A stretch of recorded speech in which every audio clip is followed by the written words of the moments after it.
దాదాపు 9 సంవత్సరాలు media silence తర్వాత విజయ్ మాల్యా బహిరంగంగా బయటకు వచ్చి ఒక పాడ్కాస్ట్ ఇచ్చి ఆయన చాలా ఇంట్రెస్టింగ్ స్టేట్మెంట్స్ చేశారు. రాజ్ చమానీ గారి పాడ్కాస్ట్ అది. ఆయన ఇండియా వదిలిపోయిన 2016లో అండ్ ఈ సంవత్సరం 2025లో ఇంటరాక్ట్ అవడం ఇది యాదృచ్ఛికం అయితే ఖచ్చితంగా కాదని నేను భావిస్తున్నాను. Let me explain. 2005లో ఆయన ఒక బర్త్డే పార్టీ చేశారు గోవాలో. సెలబ్రిటీస్, ఆర్టిస్ట్, సింగర్లు, మ్యూజిషియన్స్ అందరూ వచ్చారు. అదే సంవత్సరానికి కింగ్ఫిషర్ ఎయిర్లైన్స్ లాంచ్ అయింది. This going to put me on the global map. ఖచ్చితంగా నేను సక్సెస్ అవుతాను, కింగ్ఫిషర్ నా సారథి అనే మీనింగ్ వచ్చినట్టు ఆ రోజు ఆయన మాట్లాడారు. పార్టీ ఇవ్వడంలో ఒక అర్థం పర్థం ఉంది. ఒక్క 10 సంవత్సరాలు మనం కట్ చేస్తే 2015 కింగ్ఫిషర్ కంపెనీ మూతపడిపోయింది. అప్రాక్సిమేట్లీ కింగ్ఫిషర్ లో పనిచేసిన 3000 ఎంప్లాయీస్ కి 300 కోట్లు కట్టకుండా డిఫాల్ట్ అయ్యారు. వాళ్ళకి డబ్బులు కట్టలేదు, ఆ కంపెనీనే ఎత్తేసారు. బట్ స్టిల్ ఆయన 60th బర్త్డే కరెక్ట్ గా 10 సంవత్సరాల తర్వాత ఎంట్రీకే వచ్చాడు. మీరు వినే ఉంటారు కదా, ర్యాప్ ఆర్టిస్ట్. ఆయన అక్కడితో ఆగలేదు, అదే ఇంట్లో అంతకన్నా భారీగా ఆయన బర్త్డే పార్టీని చేశారు. ఇప్పుడు ఇంకొక 10 సంవత్సరాలు మనం కట్ చేస్తే పాడ్కాస్ట్ కి వచ్చాయన లేదు, నేను దొంగని కాదు, ఫ్యూజిటివ్ ని మాత్రమే. ఇండియా కనుక నాకు ఫేర్ ట్రయల్ ఇస్తే నేను రావడానికి సిద్ధంగా ఉన్నాను, ఎటువంటి తప్పు నేను చేయలేదు. I'm ready to face trial for intention.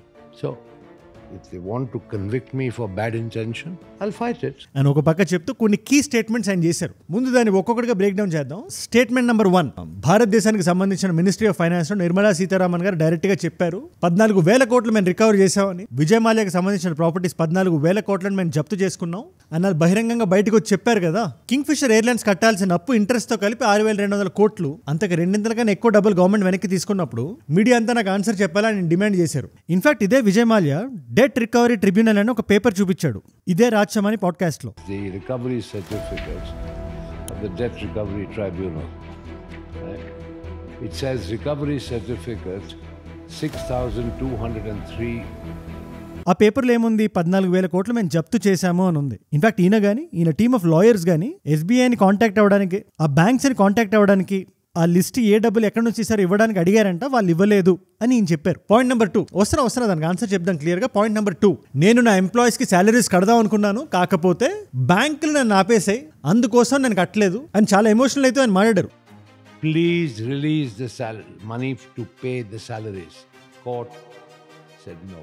ఇకపోతే పాయింట్ నెంబర్ 3, ఇది చాలా ఇంట్రెస్టింగ్ ఉంటుంది. ఆ రోజున 2008లో రిసెషన్ హిట్ అయినప్పుడు చాలా మంది ఫ్లైట్ టికెట్ కొనడం మానేశారు. నేను కూడా డౌన్ సైజ్ చేద్దాం అనుకున్నా. కాకపోతే ప్రణబ్ ముఖర్జీ గారు ఎవరైతే ఫైనాన్స్ మినిస్టర్ ఉన్నారో ఆ రోజున ఆయన నాకు హామీ ఇచ్చారు, ధీమా ఇచ్చారు, లేదు మీరు కంటిన్యూ చేయండి, బ్యాంకులు మీకు హెల్ప్ చేస్తాయని. అంటే గవర్నమెంట్ నన్ను పుష్ చేసింది అని ఇండైరెక్ట్ గా చెప్తున్నారు ఆయన. వీటిలన్నింటినీ అన్కవర్ చేయాలని, అన్పాక్ చేయాలని, ఎందుకంటే ఇందులో పాలిటిక్స్ ఉన్నాయి, అన్ని పార్టీలు ఇన్వాల్వ్ అయి ఉన్నాయి. మన దేశంలో ఉండే 2 మేజర్ పార్టీస్ ఇన్వాల్వ్ అయి ఉన్నాయి. ఎవరు బ్లాక్ అండ్ వైట్ జోన్ లో లేరు, అంతా ఒక గ్రే జోన్ ఉంది.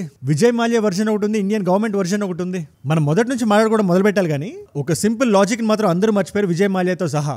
వ్యాపారం అనేది ఎలా చేస్తాం మనం? 10 రూపాయలు నేను పెట్టుబడి పెడితే నేను 20 రూపాయలు టార్గెట్ చేస్తా, 30 రూపాయలు టార్గెట్ చేస్తా, 50 రూపాయలు టార్గెట్ చేస్తా, 100 రూపాయలు టార్గెట్ చేస్తా. కానీ 10 రూపాయలు పెట్టుబడి పెట్టి 5 రూపాయలు మాత్రమే టార్గెట్ చేసి మిగిలిన 5 రూపాయలని బ్యాంక్ నెత్తి మీద పెట్టేసి ఇంకో 20 రూపాయలు అప్పు తెచ్చుకొని ఈ 30 రూపాయలతో నా బ్రాండ్ ఇమేజ్ నేను కొనుక్కుంటాను, దానికి బ్యాంక్ పెట్టుబడి పెట్టాలి.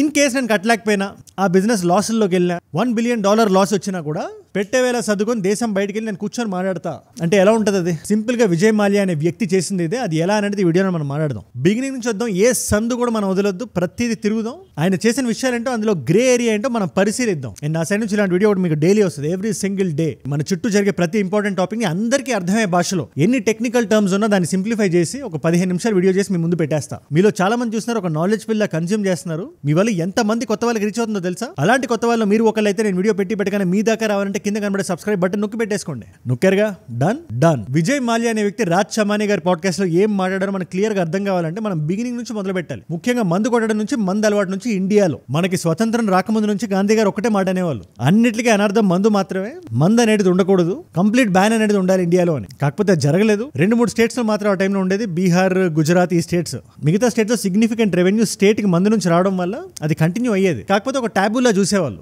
ఎవరైనా మందుకు సంబంధించిన బిజినెస్ లో ఉన్నా కొంచెం తలదించుకొని పనిచేయడం, ఎక్కువ ఎక్స్పోజ్ అవ్వకపోవడం. ఒక గోల్డ్ వ్యాపారి ఎంత ఓపెన్ గా ఉంటాడు, రియల్ ఎస్టేట్ లో ఉండేవాడు ఎంత ఓపెన్ గా ఉంటాడు, ఒక లిక్కర్ బిజినెస్ చేసే వ్యక్తి అంత ఓపెన్ గా ఉండేవాడు కాదు. దానికి prime example is Vittal Mallya garu, Vijay Mallya's father. United Breweries అని రకరకాల మందు కంపెనీలు ఉండేవి దీని కింద, మెక్డోవల్స్ అని, హెర్బిట్సన్స్ అని. ఇప్పుడు దీనికి సంబంధించి కింగ్ఫిషర్ బియర్ కూడా 1960లోనే లాంచ్ అయింది. కాకపోతే చాలా మెల్లోగా మౌంట్ చేసి అడ్వర్టైజ్ చేసేవాళ్ళు. ఎప్పుడైతే విజయ్ మాల్యా అనే వ్యక్తి టేక్ ఓవర్ చేశాడో ఆయన కంప్లీట్ గా మార్కెటింగ్ క్యాంపెయిన్ ఫ్లిప్ చేశాడు ఆయన. ఇన్ఫాక్ట్ ఆయన 26-27 ఆ ఏజ్ లో ఉన్నప్పుడు ఆయన నాన్నగారు గుండెపోటుతో చనిపోయాడు ఆయన ఏదో ఒక పార్టీలో. ఈయన కంపెనీని టేక్ ఓవర్ చేసుకున్నాడు. కింగ్ఫిషర్ ఏదైతే ఉందో, లేదు మనం దీన్ని కొంచెం గట్టిగా నిలబెట్టాలి, మార్కెటింగ్ మార్కెటింగ్ బలంగా చేయాలి, ఇది ఒక లైఫ్ స్టైల్ బ్రాండ్ లాగా మనం పుష్ చేయాలి, లేదు మనం కొంచెం దీన్ని ఇండియాలో పుష్ చేయాలి. ఆ టైంలో భారతదేశాన్ని మీరు కొంచెం గమనిస్తే నెహ్రూ గారిది, ఇందిరాగాంధీ గారిది సోషలిజం కొంచెం బలంగా ఉండేది. ప్రైవేట్ కంపెనీస్ అన్ని గవర్నమెంట్ అండర్లో ఉండేవి. ఏ లైసెన్స్ తీసుకోవాలన్నా గవర్నమెంట్ అడగాల్సిన పరిస్థితి, గవర్నమెంట్ తో సంతకం పెట్టుకోవాల్సిన పరిస్థితి. ఇన్ఫాక్ట్ 1969లో ప్రైవేట్ బ్యాంక్స్ ఏవైతే నడుస్తున్నాయో వాటి అన్నింటినీ గవర్నమెంట్ అండర్లోకి తెచ్చేసి, ఇన్ఫాక్ట్ ఆ టైంలో ఓన్లీ స్టేట్ బ్యాంక్ మాత్రం 1955లో నేషనలైజ్ అయింది. బట్ ఈ Punjab national bank, bank of India, Canara bank, bank of Baroda, UBI అని యునైటెడ్ బ్యాంక్ ఆఫ్ ఇండియా, ఈ సెంట్రల్ బ్యాంక్ ఆఫ్ ఇండియా, ఇలాంటి బ్యాంక్స్ అన్నింటినీ గవర్నమెంట్ అండర్లోకి తెచ్చేసి ఒక సోషలిస్ట్ ఎకనామిక్ పాలసీని తెచ్చారు ఆ టైంలో. ఇవన్నీ 1990s లిబరలైజ్ అయినప్పుడు కానీ మనది ఫుల్ ఫ్లెడ్జ్డ్ కన్స్యూమర్ ఎకానమీ అవ్వలేదు. అంటే మీకు సింపుల్ గా చెప్పాలంటే కోకోకోలా మన భారతదేశానికి రావడం, వాళ్ళ కంపెనీలు పెట్టడం, వాళ్ళ ఫ్యాక్టరీలు పెట్టడం, ఇలాంటి వివిధ రకాల కంపెనీస్ బయట నుంచి లోపలికి రావడం, జనాలు రకరకాల బ్రాండ్స్కి అలవాటు పడడం, డబ్బులు సంపాదించాలని లోపల మనసులో రావడం, ఆ డబ్బులు సంపాదించడం, ఆ సంపాదించిన డబ్బులతో ఒక లైఫ్ స్టైల్ ని తెచ్చుకోవాలనుకోవడం, ఈ టైం అది. ఇప్పుడు ఈ టైంలో రంగంలోకి విజయ్ మాల్యా అనే వ్యక్తి వచ్చాడు. ఎక్స్ట్రీమ్లీ ఫ్లాంబాయింట్ అండ్ ఆయన పర్సనాలిటీని ఒక బ్రాండ్ లా మార్చేసుకున్నాడు ఆయన. ఇన్ఫాక్ట్ ఇప్పుడు చాలా కాంట్రడిక్ట్ చేస్తున్నాడు ఆయన ఈ పాడ్కాస్ట్ లో ఆయన ఏమంటాడు, లేదు అది ఫ్లాంబాయింట్స్ కాదు అది. అండ్ ఫ్లాంబాయింట్స్ అంటే ఎలా చెప్పాలి, మంచి జిగేర్మని బట్టలు వేయడం, వెల్త్ ని షోకేస్ చేయడం, రంగురంగుల అద్దాలు పెట్టడం, బాగా డబ్బులు చేయడం, చేసిన డబ్బులు కార్లు బంగ్లాల్లో చూపించడం, దీన్ని ఫ్లాంబాయింట్స్ అంటారు. అలాంటి ఫ్లాంబాయింట్స్ నాకు ఉండేది కాదని విజయ్ మాల్యా గారు ప్రస్తుతానికి అంటున్నా. మనకు కనబడుతున్న రికార్డులు కానీ ఆ వీడియో బయటలు కానీ ఒక డిఫరెంట్ పిక్చర్ ని పెయింట్ చేస్తాయి. సరే దాన్ని పక్కన పెడదాం. రకరకాల కంపెనీస్ ఉన్నాయి కదా, ఈ మెక్డోనల్డ్స్ నంబర్ 1 కానీ, లేదా అంత పేరు లేని బియర్ బ్రాండ్లు కూడా యూబీ కింద ఉన్నాయి, ఈ యునైటెడ్ బ్రూవరీస్ కింద. కాకపోతే కింగ్ ఫిషర్ అనేది దాని అటెన్షన్ గ్రాబ్ చేసింది. అక్కడతో ఆగలేదు. ఆ టైంలో బెంగళూరులో ద పబ్ అని ఉండేది, ఫస్ట్ పబ్ అది. ఈ పబ్కి సినానిమస్ గా కింగ్ ఫిషర్ అనే పేరుని మార్చేసి ఆ కన్స్యూమర్ డ్రివెన్ ఎకానమీ ఏదైతే ఉందో దాన్ని బలంగా క్యాష్ చేసుకున్న వ్యక్తి విజయ్ మాల్యా. ఇది తప్ప రైట్ అని నేను చెప్పట్లేదు. This is a way of capitalism and he was doing it. ఆ యాడ్లు కానీ ఎంత ఇదిగా మారిపోయిందంటే, ఇప్పుడు జిరాక్స్ అనేది కంపెనీ అని ఎంతమందికి తెలుసు? Photo copy is the phenomena. మనం జనరల్గా వెళ్ళి బుక్ జిరాక్స్ కొట్టండి అంటాం కదా, జిరాక్స్ అనేది ఫోటో కాపీ చేసే కంపెనీ అది. అది ఎలా అయితే డూప్లికేట్లు కొట్టడానికి సినానిమస్ అయిపోయిందో, ఈ పబ్కి వెళ్ళి కింగ్ ఫిషర్ ఇవ్వండి అని అడగడం కూడా అలాగే అయిపోయింది. రకరకాల న్యూస్ పేపర్లో పడేవాడు, రకరకాల స్టేట్మెంట్లు ఇచ్చేవాడు. ఇదంతా ఇలా ఉండగా, సాఫీగా నడుస్తుండగా 1995లో ఒక పెద్ద కుదిబండి వచ్చి ఆయన నెత్తి మీద పడింది. మందు కానీ సిగరెట్లు కానీ ససేమిరా మీరు పేర్లు పెట్టి అమ్మకూడదు, ఇవన్నీ బ్యాడ్ హ్యాబిట్స్ ఇవి అని గవర్నమెంట్ రెగ్యులేషన్ తెచ్చింది. ఆ అడ్డంకితో ఆయన ఆగలేదు. సరగేట్ మార్కెటింగ్ అని చెప్పి, అంటే మీకు ఇప్పుడు ఎలా చెప్పాలి, మంచి యాడ్ చూస్తారు మీరు ఒక మందు బాటిల్ది, ఐపీఎల్ మధ్యలో ఏదో ఒకటి వస్తుంది, మంచి యాడ్ చూస్తారు మీరు, ఆ పేరు చూడగానే మనకు ఆ మందే గుర్తొస్తుంది. కాకపోతే యాడ్ అయిపోగానే సీడీ అంటాడు, సోడా అంటాడు, వాటర్ అంటాడు. ఈ బ్రాండ్ ఇది కూడా చేస్తుందని మనకు అది చూస్తే కానీ తెలియదు. కాకపోతే యాడ్ అంతా బ్రాండ్ చుట్టూనే ఉంటుంది. ఆ బ్రాండ్ పేరు వినగానే మనకు మందే గుర్తొస్తుంది. బట్ లీగల్ గా వాడు కరెక్ట్ గానే ఉన్నాడు, సీడీలు అమ్ముకుంటున్నాడు ఆర్ వాటర్ బాటిల్ అమ్ముకుంటున్నాడు. దీన్నే సరగేట్ మార్కెటింగ్ అంటారు. దీన్ని ఇండియాలో ఫస్ట్ బలంగా చేసిందే కింగ్ ఫిషర్. మీరు 96 వరల్డ్ కప్ టైంలో మీరు కానీ ఉండుంటే ఈ గంగూలీ గారు యాడ్ ఎంతమంది చూసుంటారు? ఆయన అంటే నాకు చాలా అభిమానం. దాదా అని పిలిచేవాళ్ళు, మంచి అగ్రెషన్ ఉండేది. బట్ అగైన్ దాన్ని పక్కన పెడితే ఈ ఉలాల్లా అని చెప్పి ఒక మ్యూజిక్ వచ్చేది. నేను అది రిథంలో పాడకపోయినా మీ మైండ్ లో పాట వచ్చేసి ఉంటుంది. కింగ్ ఫిషర్ ట్యూన్ అది. ఆ సరగేట్ మార్కెటింగ్ లో ఇది కూడా భాగమే. సో ఇలాంటి టెక్నిక్స్ ని తెచ్చిన ఆయన, లేదా మందుకు సంబంధించిన వ్యక్తి అని చెప్తే నేను అక్కడతో ఆగను. నేను ఎయిర్లైన్స్ లో దిగుతాయి కింగ్ ఫిషర్ అనే పేరుని ఇంకా పెద్ద బ్రాండ్ నేను చేస్తా అని ఆయన చెప్పాడు. ఇన్ఫాక్ట్ ఇదే పాడ్కాస్ట్ మీరు కొంచెం జూమ్ ఇన్ చేసి చూస్తే ఒక మాట అన్నాడు ఆయన. అది ఎంత కాంట్రడిక్టింగ్ ఉందంటే, ఆయన అంటాడు, నేను కింగ్ ఆఫ్ గుడ్ టైమ్స్ అని నా టీ షర్ట్ మీద వేసుకుని తిరిగితే ఆ బ్రాండ్ నేను ప్రమోట్ చేస్తాను, కానీ నేను కింగ్ ఆఫ్ గుడ్ టైమ్స్ కాదు అని చెప్పి ఆయన అంటున్నాడు. కానీ మార్కెటింగ్ లో కొద్దిగా అవగాహన ఉన్న మనకు అర్థమయ్యే విషయం ఏంటంటే, బ్రాండ్ ఇమేజ్ అనేది చాలా ఇంపార్టెంట్. ఇప్పుడు ఈ బ్రాండే తీసుకుందాం, కింగ్ ఫిషర్ అనగానే మనకు గుర్తొచ్చేది ఏంటి? విజయ్ మాల్యా గారి మొహం, విజయ్ మాల్యాస్ ఫేస్. దేనికి? ఆయనే బ్రాండ్ అంబాసిడర్. ఈ బ్రాండ్ ట్యాగ్ లైన్ ఏం పెట్టారు? King of good times. అంటే కింగ్ ఆఫ్ గుడ్ టైమ్స్ అంటే ఎవరు గుర్తొస్తారు? విజయ్ మాల్యా. దీన్ని కాదంటున్నారు ఆయన. అగైన్ ఆయన పిఆర్ సైడ్ నుంచి ఏమొస్తుందో మనకు తెలియదు, కానీ ఇన్ఫర్మేషన్ ఈ పాడ్కాస్ట్ లో అయితే లేదు, నేను ఫ్లాంబాయింట్ కాదు, నేను కింగ్ ఆఫ్ గుడ్ టైమ్స్ కాదు అని ఒక 2 మెట్లు దిగి మాట్లాడుతున్నట్టే ఉన్నారు ఆయన కంప్లీట్లీ. బట్ ఇదంతా ఒకవైపు మాత్రమే. అసలు సినిమా ఆయన ఫ్లైట్ దింపిన తర్వాత మొదలైంది. ఆయన ఆ టైంలో $250 మిలియన్ పెట్టి A320 ఎయిర్ బస్సులో ఒక 12 కొన్నారు. అంటే 4 కొన్నారు, 8 వచ్చేలాగా. ఆయన ఇక్కడ నుంచి డల్లాస్ వెళ్ళి మరి అక్కడ అలెక్స్ విల్కాక్స్ అనే వ్యక్తిని తెచ్చి, ఇందులో మంచి ఎక్స్పర్ట్ అని చెప్పి, ఎయిర్లైన్స్ ఇక్కడ 2 రకాలు ఉంటాయి మీరు గుర్తుపెట్టుకోవాలి. లో cost carrier, full service carrier. మనకి ఫుల్ సర్వీస్ అనగానే ఏం గుర్తొస్తుంది? అందులో ఫస్ట్ క్లాస్ ఉంటుంది, ఎకానమీ క్లాస్ ఉంటుంది, మంచి మీల్స్ ఉంటాయి, మోడల్స్ ఎయిర్ హాస్టెస్ లో ఉంటారు, ఎక్స్పీరియన్స్ బేస్డ్ ఫ్లయింగ్ అది. అలాగే లో కాస్ట్ ఎయిర్లైన్స్ లో ఇవేవి ఉండవు. సూర్య గారితో సినిమా ఉంటుంది, ఆకాశమే నీ హద్దురా అని చెప్పి, కెప్టెన్ గోపీనాథ్ గారి బుక్ ని ఆధారంగా తీసుకొని చేసిన సినిమా ఇది. ఈ సినిమాలో కూడా విజయ్ మాల్యా క్యారెక్టర్ ఉంటుంది, మీరు గుర్తుపెట్టుకోండి. అందులో సినిమాలో సూర్య గారి క్యారెక్టర్ దేని వెనక వెళ్తుంటది? కాస్ట్ కట్ చేయాలి, ప్రతి ఒక్కరు ఫ్లైట్ ఎక్కాలి. అవును సార్, సామాన్య ప్రజల కోసం ఈ ఎయిర్లైన్స్, తక్కువ ధరలో ప్రయాణం చేయగల లో కాస్ట్ ఎయిర్లైన్స్. చంద్రబాబు, మనకి మీల్స్ ఉండాల్సిన అవసరం లేదు, తక్కువ రూట్ పెడదాం, అంత గాల్లో వెళ్ళొద్దు, మనం తగ్గించి వెళ్దాం, మనం ఫ్యూయల్ తక్కువ ఉండాలి, తక్కువ ఉండే ఫ్యూయల్ కావాలంటే ఏం చేయాలి, ప్రతి ఒక్కటి మనం చూసుకొని లోయెస్ట్ ప్రైస్ కి మనం ఇద్దాం అని పెట్టిన ఎయిర్లైన్స్ లో కాస్ట్ ఎయిర్లైన్స్ అంటారు. ఇప్పుడు ఈ రెండు కాకుండా మధ్యలో లాంచ్ అయింది కింగ్ ఫిషర్. ఈ విల్కాక్స్ గారికి ఏం చెప్పారు విజయ్ మాల్యా, లేదు మనం లో కాస్టే చేద్దాం అని చెప్పి ఆయన ఆన్ బోర్డు తెచ్చి 2005లో చాలా గ్రాండ్ లాంచ్ అది చేసి మంచి యాడ్లు, పోస్టర్లు, హోర్డింగ్లు కొట్టి పెద్ద అక్షరాలతో కింగ్ ఫిషర్ అని రాసి మొత్తం రెడ్ కలర్ లో పెట్టి మంచి ఫ్యాషన్ డిజైన్లు పట్టుకొచ్చి అప్పటిదాకా చీరలు కట్టుకునేవాళ్ళు మోస్ట్ ఆఫ్ ద క్యారియర్స్ కి, ఎయిర్ హోస్టెస్లు. వాళ్ళని షార్ట్ స్కర్ట్స్ కి మార్పించి ఓన్లీ మోడల్స్ ని హైర్ చేసి రెగ్యులర్ గా కన్నా కొంచెం వైడ్ సీట్లు పెట్టి స్క్రీన్లు అవన్నీ పెట్టి ఫుడ్ సర్వీస్ అవన్నీ తెచ్చి చాలా కాంపిటేటివ్ ప్రైసింగ్ తో దీన్ని దింపగానే రిసౌండింగ్ సక్సెస్ అయిపోయింది కింగ్ ఫిషర్. దేనికి ప్రైస్ అంత హెవీ లేదు, జెట్ ఎయిర్వేస్ లో ఫస్ట్ క్లాస్ లో వెళ్ళేంత ప్రైస్ లేదు, కాకపోతే ఎక్స్పీరియన్స్ చాలా బెటర్ ఉంది. అమ్మాయిలు బాగున్నారు, ఫుడ్ అద్భుతంగా ఉంది, వాళ్ళని పెట్టి అడ్వర్టైజ్ చేశారు. ఈ కింగ్ ఫిషర్ క్యాలెండర్ షూట్స్ అని తెగ హడావుడి చేసేవాళ్ళు. అందులో నుంచి వచ్చిన వాళ్ళే మన దీపికా పడుకోనే గారు అండ్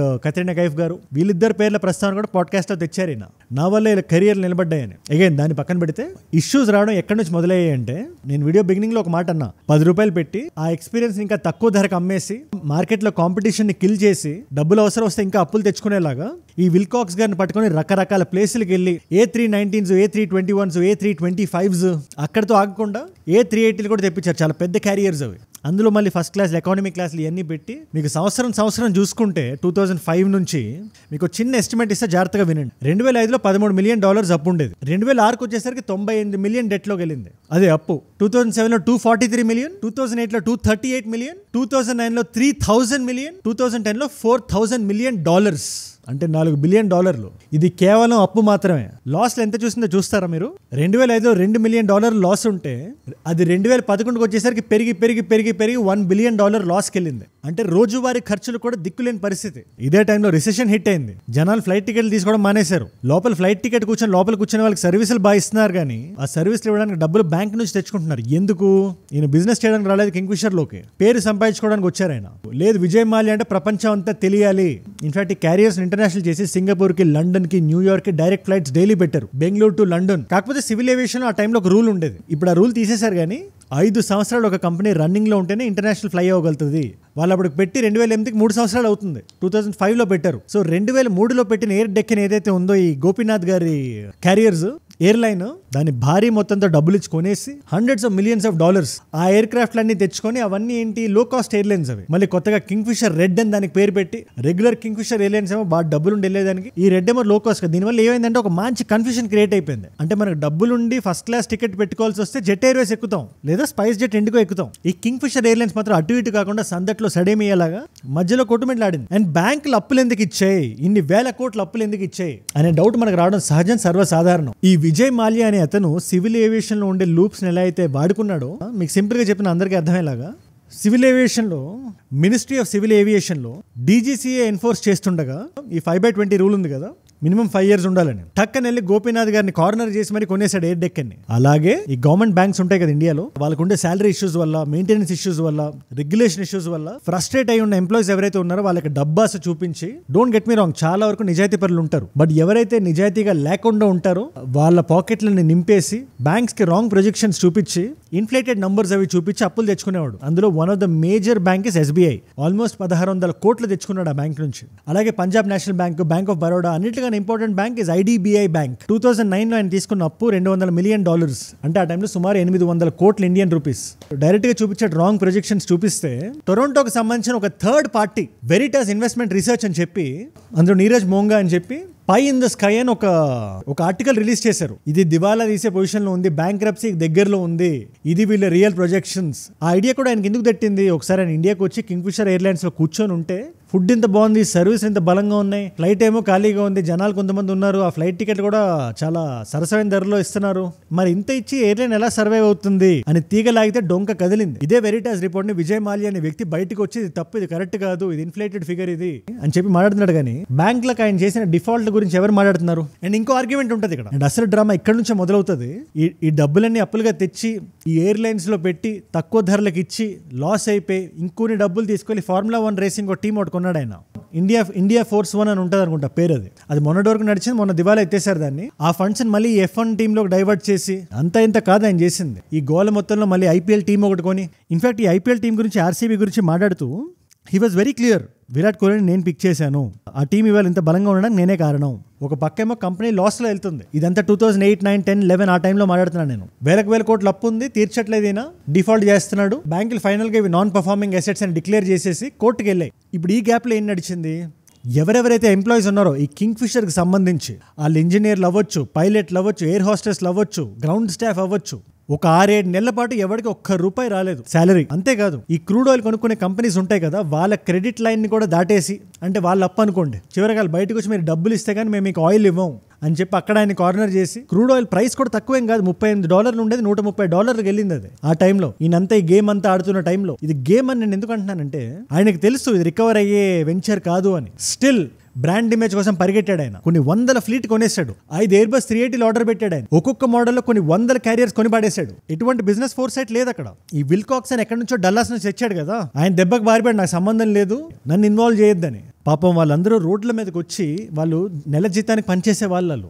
అంటే 1వ తారీఖు జీతం పడితే గానీ నెల గడవని ప్రాణాలు, వాళ్ళు రోడ్ల మీదకి వచ్చి అడుక్కుంటుంటే వాళ్ళు ఆ రోజు దానం అడగలేదు, వాళ్ళు కష్టపడి పనిచేసిన దానికి డబ్బులు అడిగారు. ₹1 ఇవ్వకపోగా ప్యారల్ గా F1 టీమ్, IPL టీమ్ ని, ఫారెన్ ట్రిప్స్, మంచి లగ్జరీ మ్యాన్షన్లు, స్పోర్ట్స్ కార్లు, ఫోటోషూట్లు, బర్త్డే పార్టీస్, దానికి ఎంట్రీకే రావడం, ఇదంతా వాళ్ళు చూస్తారు కదా భారతీయులు. అందరూ చూశారు, క్వశ్చన్ చేశారు, ప్రశ్నించారు.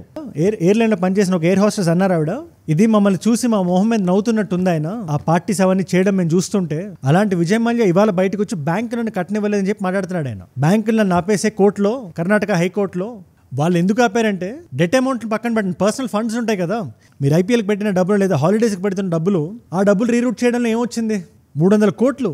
₹1, ₹2 కాదు, 300 కోట్లు అవి. అండ్ ఇంకొక షాకింగ్ ఫ్యాక్ట్ తెలుసా మీ అందరికీ, కింగ్ ఫిషర్ కి సంబంధించి బయట ఎంప్లాయీస్ ఎవరైతే ఉంటారో, దేశం బయట బార్డర్ దాటి ఎవరైతే ఉంటారో వాళ్ళందరికీ ప్రాంప్ట్ గా పే చేశారు. ఎందుకంటే బొక్కలా వేస్తారు కదా, భారతదేశంలో అలాంటిదేం లేదు, వెయిట్ చేస్తారులే అనుకున్నాడు ఆయన. అంటే బయట తల తాకట్టు పెట్టే డబ్బులు కట్టేస్తారు. భారతదేశానికి వచ్చేసరికి చిన్న చూపు, బ్యాంకులు ఆపేసే నన్ను, కోర్టులు ఆపేసే అని చెప్పి మాట్లాడుతున్నారు ఇవాళ. ఎనీవేస్ 2018లో వెస్ట్ మినిస్టర్స్ మ్యాజిస్ట్రేట్స్ కోర్ట్ అని లండన్ లో ఉంది. అక్కడ ఫైనల్ హియరింగ్ జరిగితే ఆ రోజు మొత్తం మీడియా వెళ్ళింది. ఈ పాడ్కాస్ట్ ముందు ఆయన మనం ఫైనల్ గా ఈ ట్వీట్లు కాకుండా మీడియాతో ఇంటరాక్ట్ అవ్వడం చూసింది అప్పుడే. మనీ లాండరింగ్ చేశాడని, చీటింగ్ చేశాడని, కాన్స్పిరసీ చేశాడని ఆ కోర్టులోనే తీర్పునిచ్చింది. ఆ కోర్టు ఆ రోజు ఆయన పట్ల ప్రైమా ఫేసి ఎవిడెన్స్ ఉంది, ఈ మూడిట్లో ఆయన పాల్గొన్నాడు అంటే దానికి మంచి బలిసిన కాస్ట్లీ లాయర్లు పెట్టుకొని 2020 దాకా దాన్ని లాగి ఇంకా పెద్ద కోర్టుకి వెళ్ళి అప్పీల్ చేస్తే, లేదు ఈ లోవర్ కోర్టు చెప్పింది కరెక్టే అని దాన్ని డిస్మిస్ చేసినప్పటికీ ప్రస్తుతానికి ఇవాళకి నేను వీడియో షూట్ చేస్తున్న టైంకి ఇంకా ఎక్స్ట్రాడేట్ అవ్వలేదు ఆయన ఇండియాకి. అంతేకాదు ఏ నిమిషం అవ్వచ్చు ఇండియాకి, కాకపోతే ముందు చిన్న PR చేయాలి అని ఆయన side of the version of the story ఆయన చెప్పాడు. ఆయన అక్కడితో ఆగారా, నేను ఎప్పుడు ఫ్లాంబాయింట్ కాదు,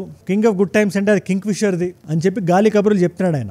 ఇన్ఫాక్ట్ ఆయన ఇండియా నుంచి వెళ్ళిపోయేది కూడా అది చాలా పెద్ద డ్రామా, అది సెపరేట్ వీడియోనే చేయాలి దాని గురించి. నేను అరుణ్ జైట్లీ గారిని కలిశాను, రాజ్యసభ బయట నేను మాట్లాడాను, నేను కావాల్సి వస్తే డబ్బులు ఇస్తానని చెప్పాను, పట్టించుకోకపోయేసరికి ప్రీ స్కెడ్యూల్డ్ మీటింగ్ మీద నేను బయటికి వెళ్ళాను అంటే ఏదో మీటింగ్ ఉండి బయటికి వెళ్ళారంట, తర్వాత కుదరక వెనక్కి రాలేదంట. మాల్యా గారు చెప్తున్నారు మనకి. ఇన్ఫాక్ట్ ఈ అరుణ్ జైట్లీ గారి ఇష్యూ గురించి ఈయన ఈ పాడ్కాస్ట్ లో ఏమన్నారు, నేను వెళ్ళాను, చెప్పాను, జెనీవాకి వెళ్తున్నా, నేను వచ్చిన తర్వాత బ్యాంక్స్తో అక్రాస్ ద టేబుల్ కూర్చొని నేను డిస్కస్ చేస్తాను అని నేను పర్సనల్గా ఆయనకి చెప్పాను అని చెప్పారు. I told the finance minister, Arun Jaitley, before leaving for the airport, I'll be back. Please tell the banks to sit across the table and settle with me. అది అవునో కాదో చెప్పడానికి ఆయన ఇవాళ లేరు మన మధ్యలో.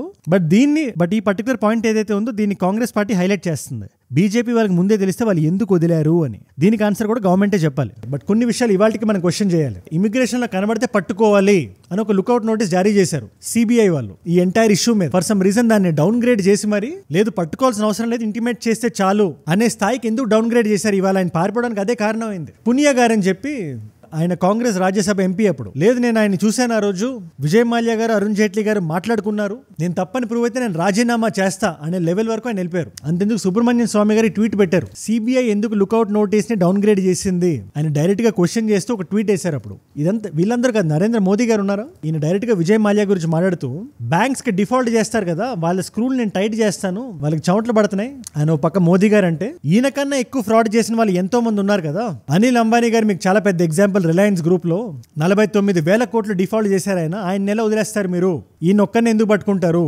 అంటే మీ సర్కిల్లో పొలిటికల్ ఫ్రెండ్స్ ఉన్నారనా అని రాహుల్ గాంధీ గారు క్వశ్చన్ చేస్తున్నారు ఓ పక్కన. కాకపోతే మీరు ఇక్కడ తెలుసుకోవాల్సిన విషయం ఏంటంటే ఆయనకి ఇటు కాంగ్రెస్ లోను ఫ్రెండ్స్ ఉన్నారు, అటు బీజేపీలోను ఫ్రెండ్స్ ఉన్నారు. 2002లో కాంగ్రెస్ సపోర్ట్ తో ఆయన రాజ్యసభ మెంబర్ అయితే 2010లో బీజేపీ సపోర్ట్ తో అయ్యారు. సరే దాన్ని కూడా పక్కన పెడదాం. ఆయన ఈ బ్యాడ్ లోన్స్ అన్ని తీసుకున్నది ఏ టైంలో, ఏ గవర్నమెంట్ హయాంలో, అది ఆ టైంలో ఈ బ్యాంకులు ఎవరి కిందకు వస్తాయి? ఈ క్వశ్చన్స్ మన ఆన్సర్స్ తెలుసుకోవాలి. ప్లస్ ఈ ఆర్గ్యుమెంట్ ఏదైతే ఉందో ఆయన కన్నా పెద్ద డిఫాల్టర్స్ ఉన్నారు, ఇన్ని ఎందుకు పట్టుకుంటున్నారు అంటే మర్డర్లు చేసినోడు తప్పించుకొని పారిపోతున్నాడని, యాక్సిడెంట్ చేసినోడు వదిలేస్తామా మనం? మానభంగాలు చేసినోడు తప్పించుకుంటున్నాడని, ఈవ్ టీసింగ్ చేసినోడు వదిలేస్తామా? ఏ తప్పైనా తప్పే, ప్రతి వాడిని పట్టుకోవాలి, పడాల్సిన శిక్ష పడాలి. విజయ్ మాల్యా అనే వ్యక్తి కూడా ఆయన చేసిన తప్పుకు శిక్ష పడాలి. ఆయన భారతదేశంలో పుట్టినప్పుడు, ఇక్కడ బిజినెస్ చేస్తున్నప్పుడు, ఇక్కడ టైకూన్ అవుదాం అనుకున్నప్పుడు, ఇక్కడ పాపులర్ అవుదాం అనుకున్నప్పుడు, ఇక్కడ రాజ్యాంగాన్ని ఫాలో అవ్వాలి కదా. లేదు ఇండియా బిజినెస్ అంత ఫ్రెండ్లీగా లేదు అంటే వేరే దేశంకి వెళ్ళి బిజినెస్ చేయాలి. భారతదేశంలో బిజినెస్ చేసినప్పుడు భారతీయ రూల్స్ ని ఫాలో అవ్వాలి. ఆయన ఖచ్చితంగా ఇవాళ కాకపోతే రేపైనా వస్తాడు ఆయన ఇండియాకి. ఎక్స్ట్రాడిషన్ జరుగుతుంది. ఐ థింక్ అది ఇవాళ రేపు అయినట్టుంది. కాబట్టి ఆయన లాయర్ల సజెషన్స్ మేరకు ఆయన పాడ్కాస్ట్ ఇచ్చాడని కేర్ఫుల్లీ క్యూరేటెడ్ డైలాగ్స్ చెప్పాడు. ఆయన విజయ్ మాల్యా చేసిన తప్పుకి ఏం శిక్ష పడాలో కోర్టు నిర్దేశిస్తుంది. ఆయన అన్కండిషనల్ అపాలజీ చెప్తున్నారు ఎంప్లాయీస్తో. కాకపోతే ఆయనకు కానీ సరైన డిగ్నిటీ ఉంటే ఫేర్ ట్రయల్ జరిగితే ఇండియాకి వస్తానంటున్నారు. చూద్దాం మరి సంవత్సరం ఏం జరుగుతుందో. 2 సైడ్స్ మీ ముందు పెట్టా. అండ్ అగైన్ ఇది ఒక గ్రే జోన్లో ఉంది. You have to decide. Now let us see. ఖచ్చితంగా ఆయన మనం నిలబెట్టాలి మన కోర్టులో. ఆయనకు ఫెయిర్ ట్రయల్ జరగాలి. ఎవరికైతే ఎంప్లాయీస్ ఉన్నారో ఈయన శాలరీస్ పే చేయకుండా డిఫాల్ట్ అయ్యాడు, ఇంట్రెస్ట్ తో సహా వాళ్ళకి కట్టాలి. మన భారతీయులు వాళ్ళు. అల్టిమేట్లీ జరగాల్సింది అదే. మన బ్యాంకుకి రావాల్సిన డబ్బులు మనకు వచ్చేయాలి. దీని మీద మీ అభిప్రాయం అంటే నాకు కింద కామెంట్స్ లో రాయండి. అండ్ ఆయన గురించి చెప్పిన ఇన్ఫర్మేషన్ ఈ పాడ్కాస్ట్ ఒకటే కాదు, there is another documentary on him Netflix లో. ఒక 5-6 years బ్యాక్ వచ్చింది. అది కూడా నేను చూశాను. అండ్ పబ్లిక్ డొమైన్ లో ఉండే చాలా వరకు ఆర్టికల్స్ నేను చదివాను. To give an all rounded perspective. ఈయన సైడ్ ఆఫ్ వర్జన్ ఏంటి, రియాలిటీ ఏంటి అనేది. నేను ఏదైనా పాయింట్ మిస్ అయ్యాను, చిన్న ఫ్యాక్చువల్ ఎర్రర్స్ ఏమైనా ఉన్నా కూడా నన్ను క్షమించండి, కింద చెప్పండి. మీ అందరికీ ఇవాళ మల్టిపుల్ చాయిస్ క్వశ్చన్. భారతదేశంలో ఏ లా కింద విజయ్ మాల్యాను ఒక అఫెండర్ గా డిక్లేర్ చేసింది 2019లో? Option A is prevention of money laundering act, option B is companies act, option C is fugitive economic offenders act, option D is insolvency and bankruptcy code. తెలిస్తే కింద రండి. తెలుసుకుందాం అనుకుంటే Instagram is a great place. మీకు Ajay from ఏజూడ్ అని ఉంటుంది. Ajay from అని రాస్తుంటే పక్కన వచ్చేస్తుంది ఒక tick mark and it's a verified profile with 1+ million followers. టక్కన వచ్చేయచ్చు. ఇలాంటి వీడియోస్ ని రీల్స్ లో చూడొచ్చు. నా లైఫ్ లో నా చుట్టూ ఏం జరుగుతున్నా, నాకు ఏదైనా వీడియో ఐడియా సజెషన్ ఇద్దాం అనుకున్నా, లేటెస్ట్ అప్డేట్స్ ని స్టోరీస్ లో చూద్దాం అనుకున్నా, ఇలాంటి క్వశ్చన్స్ ఆన్సర్స్ తెలుసుకుందాం అనుకున్నా, ఇట్స్ అ గ్రేట్ ప్లేస్. ఈ పేజ్ కానీ మనకి ఏజూడ్ రీల్స్ అని ఉంటుంది, మన టీం నడుపుతున్న పేజ్ అది. డెఫినెట్లీ అది కూడా ఫాలో ఉండే. ఆన్సర్లు ఇక్కడ లేకపోతే ఒకవేళ అక్కడ ఖచ్చితంగా ఉంటాయి. అండ్ మోర్ ఇంపార్టెంట్లీ ఈ వీడియోని ఒకవేళ మీరు చూడకపోతే ఖచ్చితంగా చూడండి. ఇలాన్ మస్క్ కి డొనాల్డ్ ట్రంప్ కి జరుగుతున్న గొడవ మొత్తాన్ని అందరికీ అర్థమయ్యే భాషలో ఒక 15-20 నిమిషాలు వీడియో చేసి మీకు క్లియర్గా ఎక్స్ప్లెయిన్ చేసి ఆ వీడియో ఇక్కడ ఉంది, దాని ఐ కార్డ్ ఇక్కడ ఉంది. ఒకవేళ ఇక్కడ ఐ కార్డ్ లేకపోయినా కూడా జస్ట్ ఒక్క వీడియో ముందు ఉంటుంది అంతే, చెక్అవుట్ చేయండి. అండ్ మీరు ఇక్కడ దాకా నా వీడియోలో వచ్చారంటే నా వీడియోస్ మిమ్మల్ని ఆకట్టుకుంటున్నాయి అండ్ ఒక వాల్యూ పొందుతున్నారు. Thank you so much for that. మీరు ఇస్తున్న ఈ వాచ్ టైం, మీ రిటెన్షన్ ఏదైతే ఉందో నాకు కొండంత బలాన్ని, ధైర్యాన్ని ఇస్తుంది. రోజు బలంగా మాట్లాడడానికి, నిజం వైపు నిలబడడానికి, బ్రేక్ లేకుండా వీడియోస్ చేయడానికి. దానికి మీరే కారణం. మీరు ఇస్తున్న ఈ watch time retention is something else. దానివల్ల ఎంత మందికి రీచ్ అవుతుందో తెలిసే వీడియోస్. మీరు ఒక నాలెడ్జ్ పిల్ల వీడియోని కన్స్యూమ్ చేయడం వల్ల మీరు పడుకునే ముందు. అలాంటి కొత్త వాళ్ళు ఒకవేళ మీరు ఒకళ్ళైతే ఎటువంటి మొహమాటం పెట్టుకోకండి. నా వీడియో డైలీ ఒకటి వస్తుంది. పెట్టగానే మీ దాకా రావాలంటే మీరు ఏం చేయాలి, కింద కనబడే సబ్స్క్రైబ్ బటన్ నొక్కి పెట్టేసుకోండి. నొక్కారుగా, సబ్స్క్రైబ్ చేశారుగా, done. And by the way మనం హారిజాంటల్ గా గ్రో అవుదాం అనుకుంటున్నాం, ఇంప్రింట్ పెడదాం అనుకుంటున్నాం. ఇఫ్ ఎట్ ఆల్ ఇంగ్లీష్ లో మన కాంటెంట్ కన్స్యూమ్ చేద్దాం అనుకుంటే, లేదా మీ ఫ్రెండ్స్ కి ఎవరికైనా షేర్ చేద్దాం అనుకుంటే ఏజూడ్ గ్లోబల్ అని ఉంటుంది. డెఫినెట్లీ చెక్అవుట్ చేయండి. నేను మిమ్మల్ని అందరినీ మళ్ళీ రేపు కలుస్తా. మనందరం కలిసి పెరగాలి, కలిసి ఎదగాలి. Let us all grow together. Let us all rise together. Rise above ignorance. Rise above arrogance. Rise above hate. ఏజూడ్ అంటే మనం. జై హింద్, జై భారత్, జై ఆంజనేయ, ఓం నమః శివాయ.